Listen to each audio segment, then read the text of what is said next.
जरूरी नहीं होता जहाँ गए हम खुशी खुशी, वहां से आए भी हम खुशी खुशी। तो हे गाइस, व्लॉग कंटिन्यू करते हैं। अभी हम एक्वेरियम के अंदर पहुंच गए हैं दुबई मॉल के। ये जगह ना बच्चों के लिए बहुत अच्छी है, या फिर उन लोगों के लिए अच्छी है जिनको बीच, समुंदर, ओशन, पानी ये सब बहुत पसंद आता है। मेरे जैसों के लिए नहीं, मेरे से पहाड़ों में सफर नहीं होता, पर फिर भी मुझे पहाड़ी पसंद है। और मैं यहाँ पे सेकेंड टाइम आ चुकी हूँ। एक्चुअली बाहर से भी आप इसको देख सकते हो, बट इसका अंदर से जो नजारा है वो ज्यादा अच्छा है, और बच्चों के लिए ये बेस्ट प्लेस है। अगर आप बच्चों के साथ आए तो जरूर इस जगह पे आओ। मुझे थोड़ा सा स्केरी लगता है, मैं जब भी इसके नीचे जाती हूँ मुझे ऐसा लगता है कि ये मछलियां सारी निकल के मेरे ऊपर ही आ जाएगी। तो यहाँ पे मैंने छोटा सा हमारे फ्रेम, एक्चुअली जब आप एंटर करते हो ना तो आपकी ये फोटो ली जाती है। तो उसके बाद वो आप पूछते हैं कि आपको लेनी है नहीं लेनी है, तो हमने भी ले लिए। ना बोला मुझे चाहिए, तो 100 दिरहम की पड़ी। एक छोटी सी बुकलेट भी थी, वो शायद 250 दिरहम की थी। फिर हम बस डायरेक्शन को फॉलो करते हुए उन्होंने बताया कि आपका पैकेज में ये कवर्ड है, तो आप यहाँ जाए वहां जाए। तो हम अनगे को अंदर लेके गए। यहाँ आके अनगे को बहुत ही ज्यादा अच्छा लगा। ये तो मुझे भी थोड़ा थोड़ा अच्छा लगता है, यहाँ आके अच्छा लगता है, पर मुझे पर्सनल कोई पूछे तो मुझे ना इन सब चीजों का इतना शौक नहीं है। इसलिए क्या, मैं थाईलैंड भी जब गई थी ना, बस एक ही बार जाके मन भर गया था, मेरा दोबारा वहां जाने का मन नहीं गया, क्योंकि मैं बीची गर्ल नहीं हूँ। मुझे बिच नहीं, बीची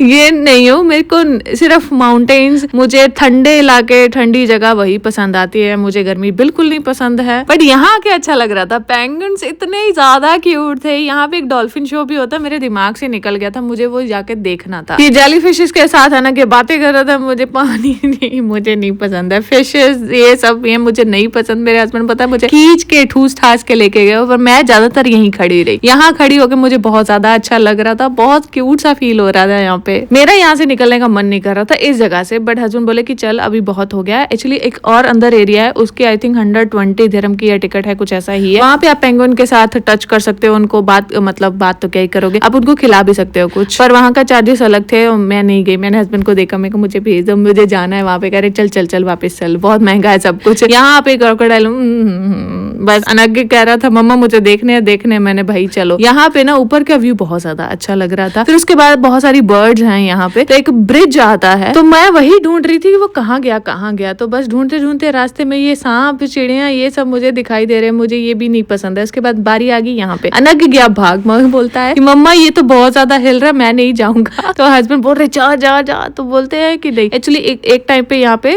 6 पर्सन अलाउ है, इससे ज्यादा अलाउ नहीं है, इससे ज्यादा वो वेट ले नहीं सकता है किसी का। देन उसके बाद अनगे को फोर्स कर करके हम लोगों ने आवाजें लगा के एक दूसरे को कि चला गए। शायद आपने स्टोरी में देखा भी होगा, मैंने ये क्लिप डाली थी। तो जबरदस्ती लेके गए, तो बोल रहे थे अपनी माँ पे ही गया है। तो सच बात बताऊं, सच में वो मेरे पे गया है। मैं भी बहुत ज्यादा डरपोक हूँ, पर मैं तो इस ब्रिज पे ना बार बार चढ़ रही थी, क्योंकि जब फर्स्ट टाइम गई थी ना तब मैं भी बहुत डर रही थी। तो हस्बैंड मुझे खींच के लेके गए थे, तब बहुत लोग थे। आई थिंक हम वीकडेज में आए, तब मैं शायद वीकेंड में आई थी। वीकेंड में बहुत ज्यादा रश होता है, वीकडेज में कम होता है, और गर्मियों में भी रश थोड़ा कम होता है। फिर उसके बाद अगर हम दुबई मॉल आए और बुर्ज खलीफा नहीं देखना है, ऐसा हो ही नहीं सकता। और यहाँ का जो फाउंटेन शो होता है, हम थोड़ा सा लेट हो गए थे, ये भी हम निकल पड़े थे। तो मैंने बोला नहीं अनग्य को बुर्ज खलीफा दिखाना, क्योंकि अनग्य ने नहीं देखा, मैं तो देख चुकी हूँ। पर मैं ऊपर नहीं जाती, उसकी टिकट में भी डिस्काउंट था। कॉस्टली होती है बट स्टिल वो डिस्काउंटेड थी, बट हम नहीं गए, मेरे से नहीं जाया जाता। मेरे को हाइट से बहुत ज्यादा डर लगता है। पर जैसे मैं घर आई, मेरे कपड़े देख रही हूँ, मैंने चेंज भी नहीं किए। हस्बैंड बोलते खाना बना, मैंने कहा रुक जाओ मैं बना देती हूँ खाना। नहीं, खाना बना, भूख लगी है। गए थे तब भूख लगी थी, खा के गए थे, वहां पहुंचते भूख लग गई, आते हुए फिर भूख लग गई। मेरे को तो समझ नहीं आता है। उसके बाद मैंने उनको बोला कि कल बच्चे का बर्थडे है, भाभी के बेटे का, और मैंने गिफ्ट नहीं लिया है, आप थोड़ी देर के लिए चलोगे? हम टाइमली आ गए थे घर पे। बोले नहीं जाऊंगा, मैं रात को बाय वॉक गई हूँ, गिफ्ट लिया है, रात को 11:30 बजे घर आई हूँ।